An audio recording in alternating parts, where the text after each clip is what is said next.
వీక్షకులకు స్వాగతం. నమస్కారం. కూటమి ప్రభుత్వం ఏర్పడి 18 మాసాల్లో సంక్షేమ కార్యక్రమాలు చేస్తా రైతులకు అండగా నిలబడతా ఇప్పటికి 2 సార్లు వారి ఖాతాల్లో 14,000 రూపాయలు జమ చేసి ధాన్యాన్ని కొన్న 24 గంటల్లో వారి డబ్బులు వారికి జమ చేస్తూ ఈరోజు రైతన్న మీకోసం అంటే ఒక కార్యక్రమం తీసుకుని మంత్రులు, ఎమ్మెల్యేలు, ఎంపీలు, నాయకులు, కార్యకర్తలు ఆ రైతులతో మమేకమవుతూ వారి సాధక బాధలు తెలుసుకునే ప్రయత్నం చేస్తూ ఉంటే ఇంకొక పక్కన రైతులను నమ్మించి మోసం చేసి వంచిన జగన్మోహన్ రెడ్డి పార్టీ నాయకులు జగన్మోహన్ రెడ్డి ఆ రైతులు పండించిన ధాన్యం బస్తాలను శవాకారంలో ఊరేగిస్తూ ఆ రైతులను అవమానిస్తూ వాళ్ళు చేస్తున్న నీచ రాజకీయం. జగన్మోహన్ రెడ్డి పార్టీ చేస్తున్న అరాచకాల మీద రైతన్న మీకోసం అంటే చంద్రబాబు నాయుడు గారు రైతులతో గిరికెళ్ళి మమేకమవుతున్న తీరు మీద విశ్లేషించడానికి మనతో పడున్నారు సీనియర్ జర్నలిస్ట్ సత్యమూర్తి గారు. వారిని అడిగి మనం విశేషాలు తెలుసుకుందాం. సార్ నమస్తే. నమస్కారం అండి. రైతన్న మీకోసం అంటే చంద్రబాబు నాయుడు గారు రైతుల దగ్గరికి వెళ్ళి మమేకం అవుతున్నారు. ఇంకో పక్క జగన్మోహన్ రెడ్డి ఆ రైతులు పండించిన ధాన్య బస్తాలను శవాకారంలో పూజలు చేసి వాటిని ఊరేగిస్తూ ఎలా అయితే ఒక శవాన్ని ఊరేగింపు తీసుకెళ్తారో ఆ రకంగా తీసుకెళ్తూ ఆ రైతును అవమానిస్తున్నాడు. ఎట్లా విశ్లేషిస్తారు సార్ ద్వంద్వ నీతిని? అంటే జగన్మోహన్ రెడ్డి తనకున్న కుయుక్తుల్ని తను ఎంత పక్కడ్బందీగా అమలు చేస్తున్నాడు అంటే మామూలుగా మనం అనుకుంటాం కానీ కుట్రలు చేయటం కూడా చాలా కష్టం. అదే కష్టం. ప్లెయిన్గా ఉండటం చాలా ఈజీ. అటువంటి కష్టమైన పనిని జగన్మోహన్ రెడ్డి చేస్తూ ఉన్నాడు. సాధారణంగా రైతులు ఆంధ్రప్రదేశ్లో రైతులు అంటే ప్రధాన పంట ఏది రామరామన్ గారు? వరి కదా. జగన్మోహన్ రెడ్డి చూడండి, అంటే ప్రజలు అధికారంలో నుంచి జగన్మోహన్ రెడ్డిని తీసేసిన తర్వాత జగన్మోహన్ రెడ్డి ఏ రోజైనా వరి రైతుల గురించి మాట్లాడా? వరి పండించే రైతుల గురించి మాట్లాడా? ఎక్కడ పల్లె మాట్లాడలే. మీరు ఎక్కడ గుర్తు తెచ్చుకోండి. మీరు మొత్తం ఈ 18 నెలల్లో మీరు గుర్తు తెచ్చుకోండి, వరి రైతుల గురించి మాట్లాడా? ఎక్కడ మాట్లాడలే. కాదు, అంతకుముందు 5 ఏళ్ల తన పరిపాలన కూడా మాట్లాడలే. నేను అంటే ఆ విషయం జోలికి వెళ్తారు. ఈ 18 నెలల్లో కూడా మాట్లాడలే. వరి రైతుల గురించి, వరి ధాన్యం గురించి, వరి పండించే రైతుల సాధక బాధకాల గురించి జగన్మోహన్ రెడ్డి మాట్లాడలే. జగన్మోహన్ రెడ్డి కుట్ర కుతంత్రం ఏంటో చెప్పేదా? ఇప్పటి వరకు చాలామందికి తెలియని విషయం చెప్తున్నా నేను. ఏంటి అంటే మెజారిటీ ఉన్న వరి రైతుల గురించి, లేదు ఒక పంట కంపల్సరీగా వరి పండించే రైతుల గురించి ఇతను మాట్లాడటల్లా. ఇతను ఏం మాట్లాడుతున్నాడు అంటే పొగాకు రైతుల్ని టార్గెట్ చేశాడు, మిర్చి రైతుల్ని టార్గెట్ చేశాడు, ఇప్పుడు ప్రస్తుతానికి అరటి రైతుల్ని టార్గెట్ చేస్తున్నాడు, మధ్యలో మామిడి రైతుల్ని టార్గెట్ చేశాడు. ఎందుకు చేస్తున్నాడో ఇట్లా తెలుసా మీకు? ఎందుకు అంటే ఇది ఒక పెద్ద కుట్ర. మీకు ఇవన్నీ కూడా సీజనల్ క్రాప్స్, వాణిజ్య పంటలు, కొద్దిమంది పండించే పంటలు, కొద్దిమంది అంటే స్మాల్ పాకెట్స్లో రైతులు పండించే పంటలు. వీటికి ఏంటి అంటే వస్తే డిమాండ్ వస్తే విపరీతంగా వస్తుంది, డిమాండ్ రాకపోతే విపరీతంగా ధర పడిపోతుంది. అటువంటి కమోడిటీస్ని జగన్మోహన్ రెడ్డి ఎంపిక చేసుకుంటున్నాడు. ఎంపిక చేసుకొని దాని మీద గేమ్ ఆడుతూ ఉన్నాడు, దాని మీద తన కుయుక్తులకి తెరతీస్తూ ఉన్నాడు, దాని మీద కుట్రలు చేస్తూ ఉన్నాడు. ఎందుకు అంటే ఇప్పుడు ఉదాహరణకి మామిడి రైతుల గురించి చూస్తే మామిడి రైతులకి మామూలు టేబుల్ ఐటమ్ వేరు ఉంటుంది, పల్పు తీసే మామిడికాయలు వేరుంటాయి. ఈ జగన్మోహన్ రెడ్డి మామిడి రైతుల సమస్య అని తలకెత్తుకున్నది ఏది అంటే టేబుల్ ఐటమ్స్ కాదు, పల్పు తీసే వెరైటీ, తోతాపురి మామిడి వెరైటీ దాన్ని ఎంచుకున్నాడు. అంతకు ముందు వరకు మామిడి అన్ని రకాలకి డిమాండ్ ఉన్నప్పుడు జగన్మోహన్ రెడ్డి మాట్లాడలేదు. ఎప్పుడైతే ఈ పల్పు తీసే తోతాపురి మామిడికి ప్రాబ్లమ్స్ వచ్చినాయో అప్పుడు జగన్మోహన్ రెడ్డి రంగంలో దిగాడు. ఈ పల్పు విషయంలో కూడా, పల్పు తీసే తోతాపురి మామిడికి ఎందుకు ప్రాబ్లం వచ్చింది అంటే దాని వెనక కూడా జగన్మోహన్ రెడ్డి కుట్ర ఉన్నది. ఏం చేశాడు అంటే చిత్తూరు జిల్లాలో, ఉమ్మడి చిత్తూరు జిల్లాలో పల్పు ఫ్యాక్టరీలన్నీ కూడా పెద్దిరెడ్డి రామచంద్రారెడ్డివి. వాళ్లతో కలిసి కాయ డిమాండ్ తగ్గించి సరుకు కొనకుండా నాటకం ఆడి రేటు పడిపోయేలాగా చేసిన తర్వాత అప్పుడు రంగంలో దిగాడు. షో చేశాడు. మామిడి రైతులకి అన్యాయం జరుగుతున్నది అని చెప్పి విస్తృతంగా ప్రచారం చేశాడు. ఇది ఎంత పెద్ద కుట్ర అంటే నిజంగా ఇది మంచి ప్రభుత్వం కాబట్టి ఇవన్నీ వదిలేస్తున్నది. కానీ ఇప్పుడు ప్రస్తుతానికి అరటి రైతుల గురించి తీసుకున్నాడు. ఈ అరటి రైతులది కూడా సేమ్ ఇదే ప్రాబ్లం. ఇట్లాగే ప్రాబ్లంని క్రియేట్ చేస్తున్నాడు. ఏ రోజున కూడా మామిడి రైతుల గురించి కానీ, మిర్చి రైతుల గురించి కానీ, పత్తి రైతుల గురించి కానీ, మీకు అరటి రైతుల గురించి కానీ, టమాటా పండించే వాళ్ళని, దొండ పండించే వాళ్ళని కానీ ఎవరిని పట్టించుకొని జగన్మోహన్ రెడ్డి ఈ రోజున వచ్చి అరటి రైతుల మీద కొత్తగా లేటెస్ట్గా ఒక ఇది మొదలుపెట్టాడు. సరే, అరటి కూడా ఉభయ గోదావరి జిల్లాలు, గుంటూరు జిల్లాల తెనాలి ప్రాంతంలో అరటి బాగా ఎక్కువ సాగు అవుతుంది. అక్కడ లేని ఇబ్బంది జగన్మోహన్ రెడ్డి నియోజకవర్గంలో ఒక్క ప్రాంతంలో మాత్రం ఎందుకు వస్తుందంటారు? నేను అదే చెప్తున్నా. ఇప్పుడు రాయలసీమలో హార్టికల్చర్ పెరిగిపోయింది. హార్టికల్చర్ ఎవరి వల్ల పెరిగింది? చంద్రబాబు నాయుడు మొదటిసారి, రెండోసారి ముఖ్యమంత్రిగా ఉన్నప్పుడు కాన్సన్ట్రేట్ చేసి రాయలసీమ ఈ హార్టికల్చర్ హబ్గా చేద్దామని ఆయన అప్పటి నుంచి ఉమ్మడి ఆంధ్రప్రదేశ్ నుంచి ప్రయత్నం చేస్తూనే ఉన్నాడు. దానికి తగ్గ ఫలితాలు వచ్చినాయి. వచ్చిన తర్వాత జగన్మోహన్ రెడ్డి ఈ హార్టికల్చర్ పంటకి డ్రిప్ ఇరిగేషన్ ఆపేశాడు. డ్రిప్ ఇరిగేషన్ సబ్సిడీ అనేది రాయలసీమ రైతులకి చాలా ఇంపార్టెంట్. అటువంటి డ్రిప్ ఇరిగేషన్ సబ్సిడీలని జగన్మోహన్ రెడ్డి నిలిపేశాడు.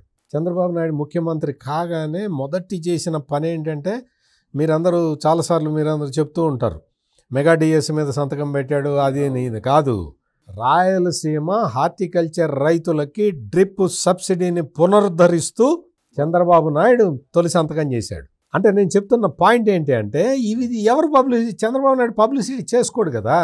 ఇక్కడ ఈ అరటి రైతులు, మీరు చెప్పిన ప్రాంతాల్లో ఉన్న అరటి రైతులు ఆల్రెడీ వాళ్ళు ఎక్స్పోర్ట్ చేసుకున్నారు. అంటే ఎక్స్పోర్ట్ అంటే విదేశాలకే కాదు, మన దేశంలో చాలా ప్రాంతాలకి, ఉత్తర భారత దేశానికి ఎక్స్పోర్ట్ చేసుకున్నారు. అంతా అయిపోయింది. ఇప్పుడు రాయలసీమలో క్రాప్ దిగుబడి వస్తూ ఉన్నది. రాయలసీమ ప్రాంతం నుంచి క్రాప్ దిగుబడి వస్తున్నది. ఈసారి ఏంటి అంటే బ్రహ్మాండమైన క్లైమేట్ ఉన్నది. అందుకని అరటి క్రాప్ బాగా వచ్చింది. క్రాప్ బాగా వచ్చిన తర్వాత దురదృష్టవశాత్తు తుఫాన్లు వచ్చినాయి. తుఫాన్లు వచ్చేసరికి ఏమైందంటే అరటి మీద మచ్చలు రావటం, ఆ గాలికి పడిపోవటం, గాలికి ఆ చెట్లు పడిపోవటం ఓకే, కాసిన గెల మీద కూడా కాయలకి ఆ క్వాలిటీ తగ్గింది. చూసేదానికి క్వాలిటీ తగ్గింది. దాంతో ఏమైంది అంటే ఉత్తరాది మార్కెట్ల వాళ్ళు తీసుకోవడం తగ్గించారు. అంటే ఈ రకమైన సమస్యలు వచ్చినాయి. మార్కెటింగ్ పంట బాగా పండింది, పంట బాగా పండిన టైంలో వర్షాలు వచ్చినాయి, కాయ నాణ్యత దెబ్బతిన్నది. పైకే లోపల కాయ బాగానే ఉన్నది, కానీ ఇవన్నీ చూసేవాడు అట్లా చూడ్డు కదా. సో దాంతో ఏమైంది అంటే వెంటనే ఎప్పుడో దాదాపుగా ఒక నెల రోజుల కిందట ఈ సిచ్యుయేషన్ని ఎక్స్పెక్ట్ చేసిన హార్టికల్చర్ ఆఫీసర్లు ఢిల్లీ లెవెల్లో మీటింగులు పెట్టారు. అక్కడ ఆంధ్రప్రదేశ్ మార్కెట్ అక్కడ ఉంటుంది, వాళ్ళ దగ్గరికి వెళ్ళి మాట్లాడి ఉత్తరాది వాళ్ళు కొనేలాగా అరేంజ్మెంట్లు చేసుకున్నారు. ఇవన్నీ అరేంజ్మెంట్లు చేసుకున్నారు. సరుకు లిఫ్ట్ చేస్తున్నారు. రైతులకి ఎక్కడా కూడా నీకు టన్నుకి 8,000 తగ్గకుండా రేటు వచ్చేలాగా చూస్తూ ఉన్నారు. ఎక్స్పోర్ట్ రైల్వే కేంద్ర ప్రభుత్వానికి రాశారు, మేము అరటి పంపించుకుంటున్నాము, మీరు అందుకని మాకు అవన్నీ రాయితీలు ఇవ్వండి అంటే వాళ్ళు కన్సెషన్స్ ఇస్తూ ఉన్నారు. మీకు మొన్న ఒక వారం రోజుల కిందట నిర్మలా సీతారామన్ అమరావతి వచ్చినప్పుడు కూడా ఇదే విషయం చాలా స్పష్టంగా చెప్పారు. ఆంధ్రప్రదేశ్లో ఫ్రూట్ మార్కెట్ చాలా ఉన్నది. ఈ ఫ్రూట్ మార్కెట్ని మనం సస్టైన్ చేయాలి. రైతులకి బ్యాంకులు విపరీతంగా రుణాలు ఇచ్చి ఈ మార్కెట్ని, ఫ్రూట్ అండ్ వెజిటబుల్స్ మార్కెట్కి మనం ఆంధ్రప్రదేశ్ని హబ్గా చేద్దాము అని ఆమంతటా ప్రకటించారు. బ్యాంకర్స్ కూడా సూచన చేశారు. ఆవిడ ఎందుకు ప్రకటించారు రామబ్రహ్మ గారు? ఎందుకు అంటే ఆంధ్రప్రదేశ్లో జరుగుతున్న విషయాలని కేంద్ర ప్రభుత్వం నిశితంగా గమనిస్తూ ఉన్నది. హార్టికల్చర్ క్రాప్స్ విపరీతంగా వస్తున్నాయి, దానికి సంబంధించిన సబ్సిడీలన్నీ రాష్ట్ర ప్రభుత్వం ఇస్తూ ఉన్నది. ప్రధాన పంటలకి వాటికి సంబంధించి ఎరువుల కొరత లేకుండా, పురుగు మందుల కొరత లేకుండా జాగ్రత్తగా ప్లాన్ చేస్తూ ఉన్నారు. కొత్తగా చంద్రబాబు నాయుడు డ్రోన్ టెక్నాలజీ అని తీసుకొచ్చి విరివిగా ఎరువులు, పురుగు మందులు వాడకుండా కంట్రోల్ చేసే విధానాన్ని తీసుకొచ్చాడు. అటువంటి ప్రయోగాలు, కొత్త ప్రయోగాలకి వేదిక అవుతూ ఉన్నది. ఇవే కాకుండా హార్టికల్చర్లో ప్రకృతి వ్యవసాయాన్ని తీసుకొచ్చారు. ప్రకృతి వ్యవసాయం బాగా విపరీతంగా విస్తరిస్తున్న రాష్ట్రాల్లో ఆంధ్రప్రదేశ్ ఒకటి. అంటే ఇన్ని రకాల సౌకర్యాలు కల్పిస్తూ, కొత్త విధానాలు రైతులకి నేర్పిస్తూ, కొత్త పంటలు పండించేలాగా వాళ్ళని తయారు చేస్తూ, దానికి సంబంధించిన మార్కెట్ లింకేజీని పెట్టుకుంటూ ఈ 18 నెలల్లో సంగతే నేను చెప్తున్నది. సాధించింది చాలా ఉన్నాయి ఆయన. ఈ 18 నెలలే నేను చెప్తున్నది.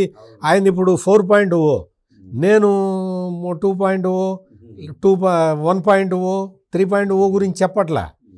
ఓన్లీ 4.0 18 నెలల కాలంలో జరిగినవే చెప్తున్నా. ఇన్ని చేసి ఇటువంటి రిజల్ట్ సాధించి జలాశయాల్లో నీళ్లు నిలబెట్టి మొత్తం కాలువల ద్వారా పారించి భూగర్భ జలాలు పైకొచ్చేలాగా చేసి, భూగర్భ జలాలు పైకి వస్తే ఎవరికి ఉపయోగం అండి? హార్టికల్చర్కే ఉపయోగం. హార్టికల్చర్ కదా. భూగర్భ జలాలు ఉంటే వాళ్ళు పుష్కలంగా పంటలు పండుతుంటాయి. ఒక్క బోర్ వేసుకుంటే చాలు, మొత్తం అంతా సరిపోతుంది. డ్రిప్ ఇరిగేషన్ దాన్ని ఇంకా విస్తృతంగా తీసుకెళ్తూ ఉన్నది కూటమి ప్రభుత్వం. ఇటువంటి సానుకూల పరిస్థితుల్లో రైతులందరూ సంతోషంగా ఉన్న స్థితిలో ఏం చెయ్యాలో అర్థం కాని జగన్మోహన్ రెడ్డి ఇటువంటి కుట్రలు, కుతంత్రాలు, కుయుక్తులు పన్నుతూ ఒక సెక్షన్ ఆఫ్ ఫార్మర్స్ని టార్గెట్ చేసుకొని, ఆ సెక్షన్ ఆఫ్ ఫార్మర్స్ పండించే, అంటే తోతాపూరి మామిడి పండించే పాకెట్, లేదు అరటి పండించే పాకెట్, మిర్చి పండించే పాకెట్, కాటన్ పండించే చిన్న పాకెట్స్ ఎంచుకొని జగన్మోహన్ రెడ్డి రాజకీయ నాటకాలు ఆడుతూ ఉన్నాడు. జగన్మోహన్ రెడ్డి ఇందాక నేను చెప్పా, వరి రైతుల గురించి మాట్లాడలా, ఆక్వా రైతుల గురించి మాట్లాడతాడేమో అడగండి ఒకసారి. మాట్లాడలే ఇంతవరకు. ఆక్వా రైతులకి ఎంత నాశనం చేశాడో, ఆక్వా ఇండస్ట్రీని సర్వనాశనం చేసి కూర్చోబెట్టాడు అక్కడ జగన్మోహన్ రెడ్డి. ఈ రోజున డొనాల్డ్ ట్రంప్ శాంక్షన్స్ పెట్టి, అంటే రిస్ట్రిక్షన్ ఇది పెట్టాడు కదా, టారిఫ్ ఇంక్రీజ్ చేస్తూ ఉంటే మీరు వెళ్ళి చూసిరండి రామబ్రహ్మం గారు. ఆక్వా రైతుకి ఈ లోకల్ మార్కెట్స్ ఎట్లా ఎక్స్ప్లోర్ చేయాలి, ఈ లోకల్ మార్కెట్స్ కనుక అవి పరిమితికి మించి వచ్చేస్తే బయట దేశాలకి, అమెరికా కాకుండా వేరే దేశాలకి ఎట్లా ఎక్స్పోర్ట్ చెయ్యాలి అనే దాని మీద నారా లోకేష్ వెళ్ళి స్టడీ చేసి వచ్చాడు. ఆస్ట్రేలియాకి వెళ్ళి దాన్ని ఇంప్లిమెంట్ చేస్తూ ఉన్నారు. ఈ రోజున అక్కడ ఇంప్లిమెంట్ జరుగుతూ ఉన్నది. ప్లస్ వాళ్ళకి పవర్ సబ్సిడీ ఇచ్చారు. వాళ్ళకి అన్ని రకాల సబ్సిడీలు ఇచ్చేసి ఏం చెప్పారు అంటే, ఆ రోజున ముఖ్యమంత్రి చంద్రబాబు చెప్పిన మాటలు నాకు ఇంకా గుర్తున్నాయి. ఆయన ఏం చెప్పాడు అంటే, ఇప్పుడు ఈ టైంలో, పర్టికులర్ టారిఫ్ టైంలో, అంటే డొనాల్డ్ ట్రంప్ వేసిన టారిఫ్ టైంలో ప్రభుత్వాలు తమకొచ్చే ఇన్కమ్ గురించి ఆలోచించకుండా ఆక్వా రైతులను ఆదుకోవాల్సిన టైం వచ్చింది, నేను ఆ పని చేస్తానని చెప్పాడు. అందుకని మొత్తం సబ్సిడీలు ఇవి ఇవ్వటమే కాకుండా మిగిలిన అన్ని రకాల లాజిస్టిక్ హెల్ప్, అంటే ట్రాన్స్పోర్ట్కి సంబంధించిన హెల్ప్ అంతా కూడా ప్లాన్ చేసి చూపించాడు చంద్రబాబు నాయుడు. అందుకనే ఈ రోజున, లేకపోతే ఆక్వా ఇండస్ట్రీ అసలు విపరీతమైన కమోషన్లోకి రావాలి. గవర్నమెంట్ తీసుకున్న నిర్ణయాలతోటి ఆక్వా రైతులందరూ కూడా, అంటే నేనేదో ప్రాఫిట్లోకి వెళ్ళిపోయారని నేను చెప్పను, కష్టాల్లోకి రాకుండా, కష్టాల్లో పడకుండా ఉన్నారు అనేది నా పాయింట్. ఇట్లా ప్రతి క్రాప్ మీద కూడా దృష్టి పెట్టి, ఆ సీజన్ రాగానే క్రాప్, అగ్రికల్చర్ మంత్రి అచ్చెన్నాయుడు ఎట్లా పనిచేస్తున్నాడో తెలుసా అండి? అసలు ఆయనకున్న శాఖల్లో ఒక్కొక్క శాఖని ఒక్కొక్క మంత్రి హ్యాండిల్ చేయాల్సింది. అటువంటిది ఆయనకి అన్ని శాఖలు ఉన్నాయి. వాటన్నిటినీ కూడా ఆయన రాత్రింబగళ్ళు ఆయన కాపలా కాసుకుంటూ కూర్చున్నాడు. ఎక్కడ ఏ సమస్య వస్తుందో చూసుకుంటూ ఉన్నాడు, ముందుగా ప్రిడిక్ట్ చేస్తూ ఉన్నాడు. మీకు ఇంకోటి ఏంటి అంటే real time governance, RTG good గవర్నెన్స్లో పార్ట్గా ఆర్టీజీఎస్ అనే ఒక దీన్ని తీసుకొచ్చాడు అన్నట్టు. సాంకేతిక విప్లవం చంద్రబాబు నాయుడు తెచ్చింది. ఆర్టీజీఎస్ ద్వారా క్రాప్ మానిటర్ చేసి మీకు రియల్ టైం మానిటరింగ్, మీకు ఎంత క్రాప్ రాబోతున్నది అనే ఎస్టిమేషన్లు వేసుకొని అవన్నీ డిపార్ట్మెంట్ ఇంటర్లింక్ చేస్తూ ఉన్నారు. ముందస్తు జాగ్రత్త చర్యలు.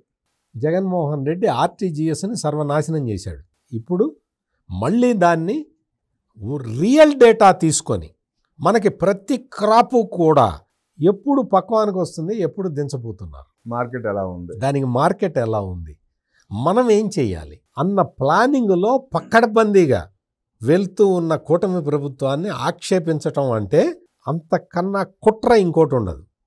జగన్మోహన్ రెడ్డి టైంలో 5 సంవత్సరాల కాలంలో అగ్రికల్చర్ ఎక్స్టెన్షన్ ఆఫీసర్స్ అని ఉంటారు. రామబ్రహ్మం గారు, మీరు, నేను, మనందరం కూడా పల్లెటూళ్ళ నుంచి వచ్చిన వాళ్ళం.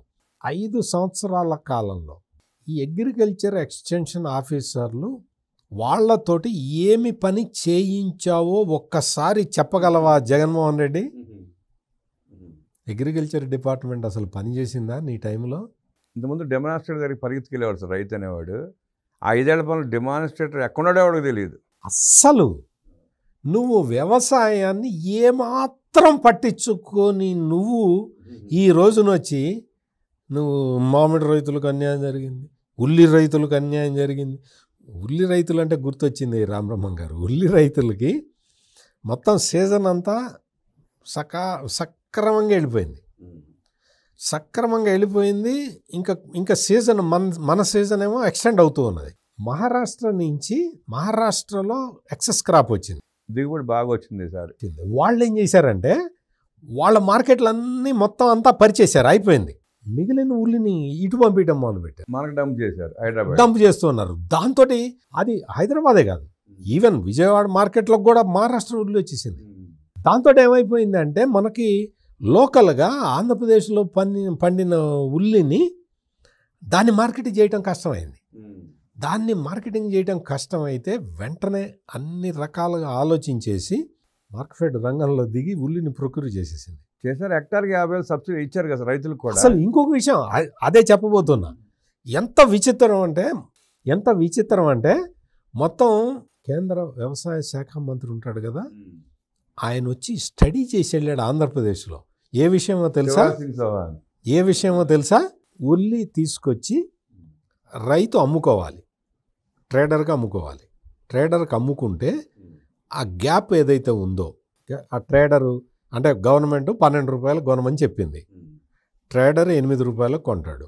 ఆ 4 రూపాయలు రైతుకి ఇస్తారు, గవర్నమెంట్ పే చేస్తుంది. గవర్నమెంట్ రైతుకి పే చేసి, నేను ఇదిగో ఇన్ని క్వింటాళ్ళు బలానా వాడికి అమ్మాను, ఇదిగో నాకు ఇంత రేటు పడ్డది. ఆ డిఫరెన్స్ ఆఫ్ ముందర రేటు ప్రకటించి ఆ రేటుకి ట్రేడర్ కొనకపోతే ఆ నష్టాన్ని రాష్ట్ర ప్రభుత్వం రైతుకి నేరుగా భర్తీ చేసింది. రామబ్రహ్మం గారు, ఈ విషయం అసలు ఇటువంటి పని చెయ్యొచ్చు అని దేశంలో ఏ రాష్ట్ర ప్రభుత్వానికి తెలీదు. ఈ విషయాన్ని కేంద్ర వ్యవసాయ శాఖ మంత్రి తెలుసుకొని ఆంధ్రప్రదేశ్ వచ్చి స్టడీ చేసి వెళ్ళాడు. ఇక చెప్పండి రామబ్రహ్మం గారు, రైతుల గురించి చంద్రబాబు నాయుడు ఎంత ముందస్తు ఆలోచనలు చేసి ఎన్ని జాగ్రత్తలు తీసుకుంటున్నాడు. ఇన్ని జాగ్రత్తలు తీసుకుంటున్న ప్రభుత్వాన్ని ఇరుకున పెట్టడానికి జగన్మోహన్ రెడ్డి ఎన్ని కుట్రలు పన్నుతున్నాడనేది మీకు చెప్పాను. Judgement is yours. సార్, కూటమి ప్రభుత్వం అన్ని కార్యక్రమాలు చేస్తుంది కాబట్టి ధైర్యంగా ఈరోజు రైతుల మమేకమవుతూ వారి సాధక బాధల కష్టాల్లో పంచుకుంటూ చంద్రబాబు నాయుడు గారు కూడా వెళ్ళి వాళ్ళతో మాట్లాడుతూ కూర్చున్నాడు. ఇవాళ జగన్మోహన్ రెడ్డి ఇచ్చి ఆ కార్యక్రమం చేపట్టచ్చు కదా.